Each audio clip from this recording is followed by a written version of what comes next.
Assalamualaikum warahmatullahi wabarakatuh. Selamat pagi dan salam sejahtera bagi kita semua. Pagi hari ini kita melanjutkan perkuliahan mata kuliah teknologi, informasi, dan komunikasi. Pada minggu lalu sudah saya jelaskan materi tentang pendahuluan pengertian komputer, ya, software, hardware, brainware. Ya.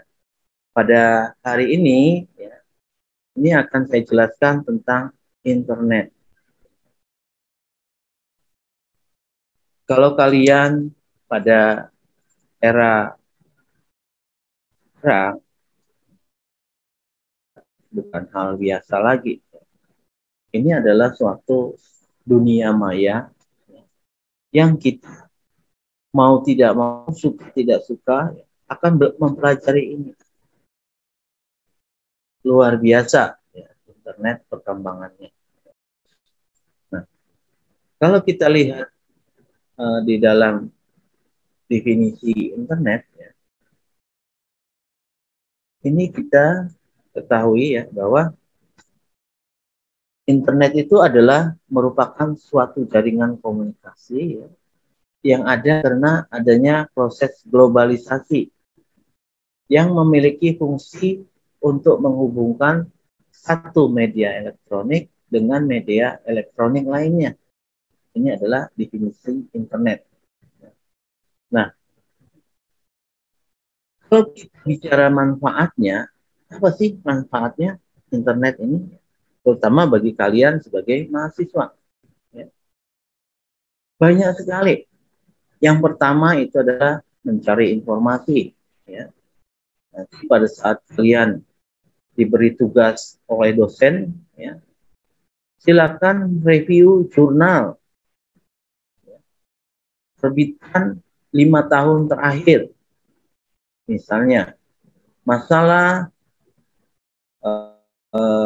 teknologi fermentasi, masalah tentang agroindustri berkelanjutan. Tinggal kalian searching, kalian cari di dunia maya. Kemudian yang kedua, menjadi tempat belajar baru.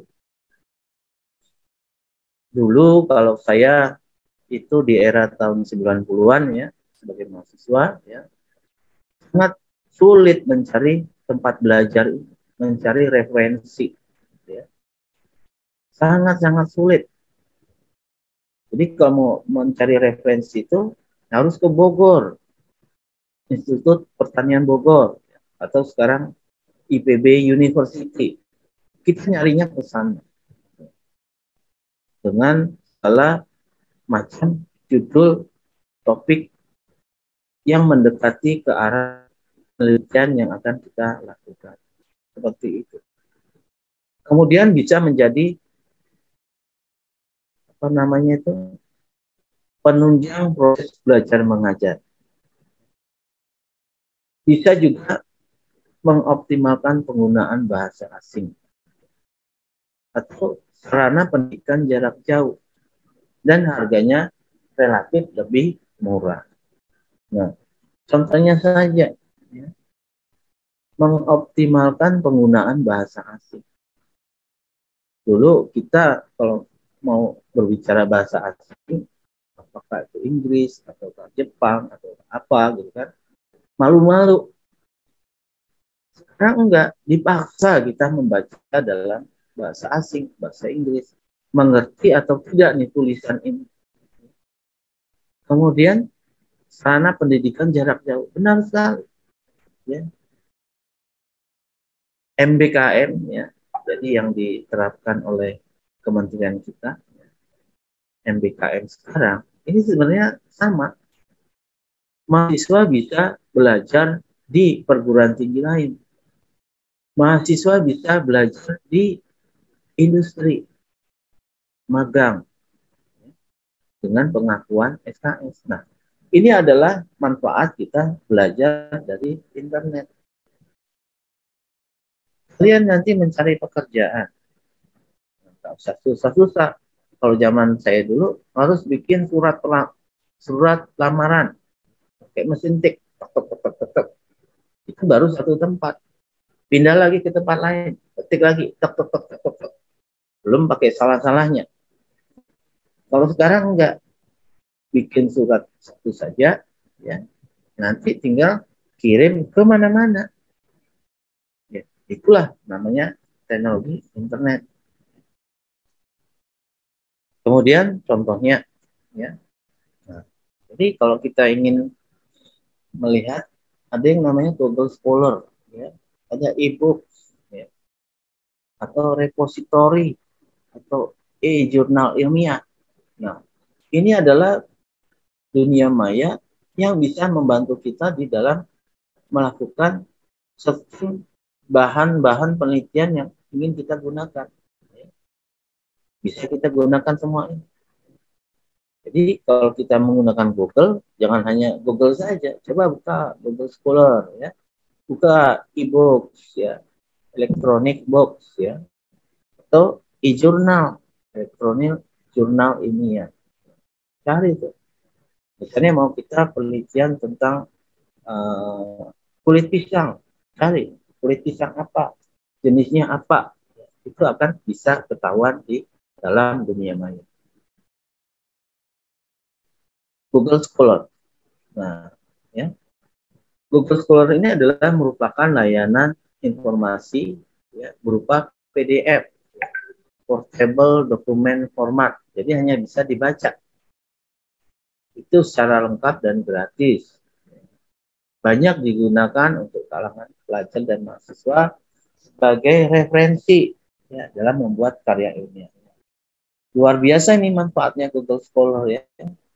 Jadi mencari artikel dan jurnal, membuat perpustakaan pribadi, ya, membuat profil untuk menulis dan peneliti, dan mengatur pengingat. Ya. Jadi kalau sudah kita banyak mendapat informasi dari Google Scholar ini, sudah kita download, tinggal kita buat suatu folder.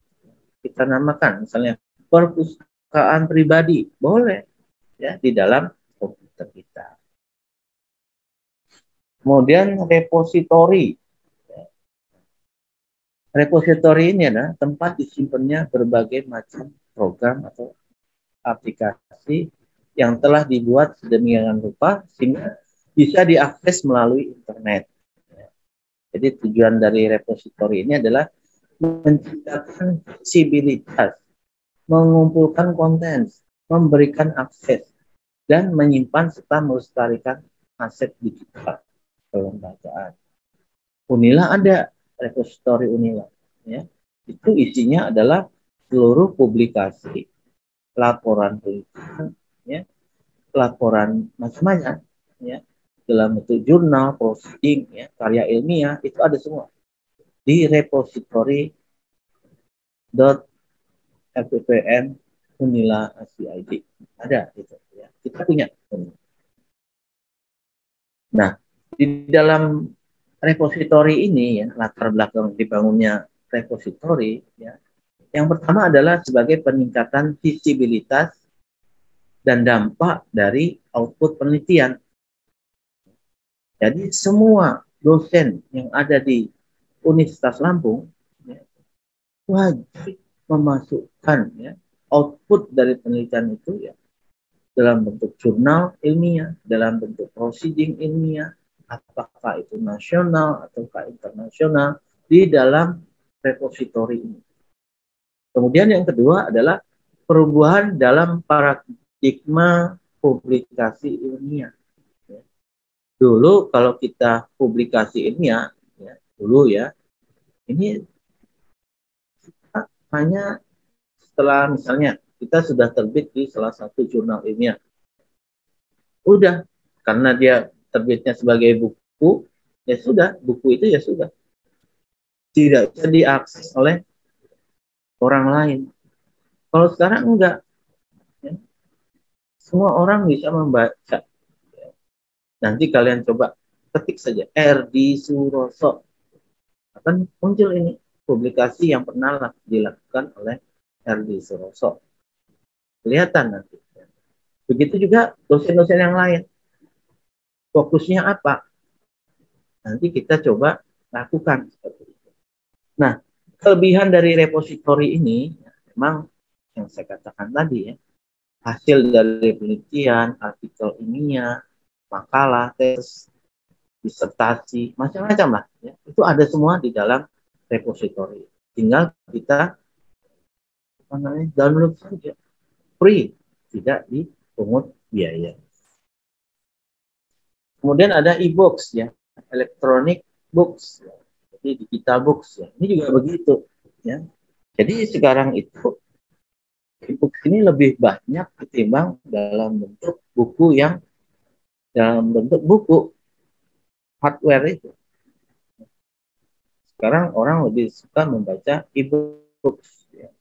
Jadi ini paperless, ya, sehingga ramah lingkungan. Ya. Tampilannya dinamis, praktis, mudah dibawa, dan tahan lama. Kekurangannya adalah membutuhkan perangkat elektronik, mengancam kesehatan mata, membutuhkan aplikasi atau perangkat lunak tertentu. Contohnya saja, ya.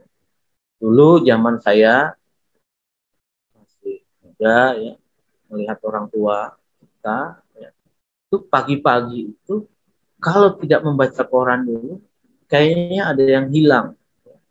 Budayanya baca koran sekaligus ngopi. Sekarang, ya, koran atau media massa itu sudah mulai ditinggalkan orang dalam bentuk kertas, kertas koran. Kenapa? Orang lebih suka menggunakan e-books ini, electronic books. Contohnya, ya, koran Kompas, Lampos, Radar Lampung, dan sebagainya. Ya. Jadi orang bisa membaca koran itu di dalam perjalanan dia menuju tempat kerja atau kantor. Hanya sambil menunggu di halte bus, dia baca koran. Ya. Sambil menunggu perjalanan sampai ke lokasi tempat pekerjaan, sambil dia buka HP, bacalah itu. Apa nih berita hari ini?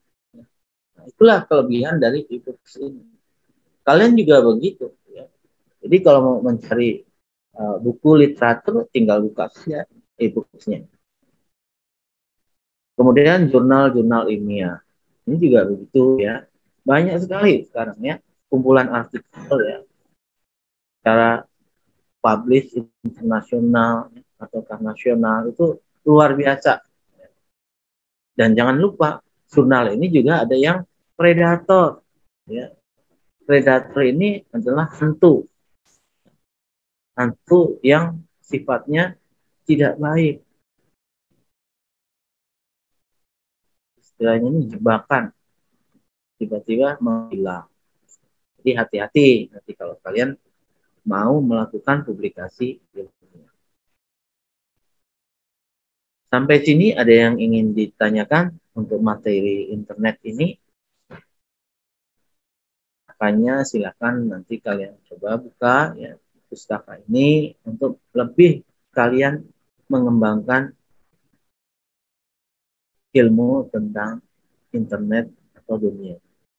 Demikian saja yang bisa saya sampaikan. Saya akhiri. Wassalamualaikum warahmatullahi wabarakatuh.